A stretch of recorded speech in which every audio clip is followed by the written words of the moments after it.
No matter where we live, how old we are, what we look like, health researchers have discovered that 90% of having a first heart attack can be attributed to 9 modifiable risk factors. The 9 factors that are threatening our lives include smoking, too much bad cholesterol, high blood pressure, diabetes, abdominal obesity, stress, a lack of daily fruit and vegetable consumption, as well as a lack of daily exercise. But Dr. William Clifford Roberts, executive director of the Baylor Heart and Vascular Institute and longtime editor-in-chief of the American Journal of Cardiology, is convinced that atherosclerosis has a single cause, namely the cholesterol, and that the other so-called atherosclerotic risk factors are only contributory at most. In other words, we could be stressed, overweight, smoking, diabetic couch potatoes, but if our cholesterol is low enough, there may be just not enough cholesterol in our bloodstream to infiltrate our artery walls and trigger the disease.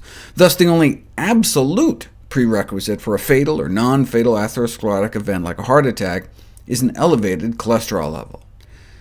It was not appreciated until recently that the average blood cholesterol level in the United States, the so-called normal level, was actually abnormal, accelerating the blockages in our arteries and putting a large fraction of the normal population at risk. It's our #1 killer.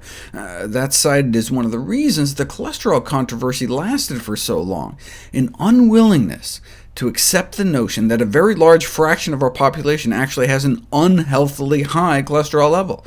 Normal cholesterol levels may be terminal cholesterol levels. The optimal cholesterol level, the optimal bad cholesterol LDL level, is 50 to 70. Accumulating data from multiple lines of evidence consistently demonstrate that that's where a physiologically normal LDL level would be. That appears to be the threshold above which atherosclerosis and heart attacks develop. That's what we start out at birth with, that's what our fellow primates have, that's the level seen in populations free of the heart disease epidemic. But we can also look at all the big randomized controlled cholesterol-lowering trials. This is graphing the progression of atherosclerosis versus LDL cholesterol. More cholesterol, more atherosclerosis. But if you draw a line down through the points, you can estimate that the LDL level at which there is zero progression is down around an LDL cholesterol of 70. You can do the same with studies preventing heart attacks in the first place.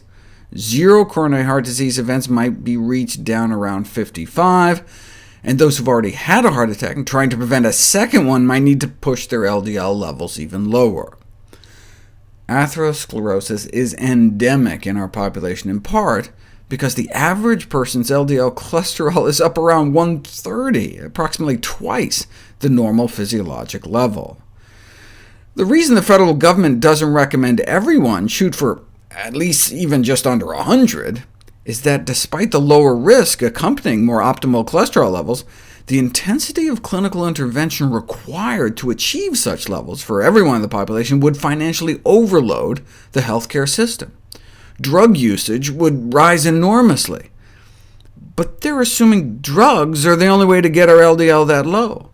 But those eating really plant-based diets may hit the optimal cholesterol target without even trying, just naturally nailing under 70. The reason given by the federal government for not advocating what the science shows is best was that it might frustrate the public, who would have difficulty maintaining a lower level. But maybe the public's greatest frustration would come from not being informed of the optimal diet for health.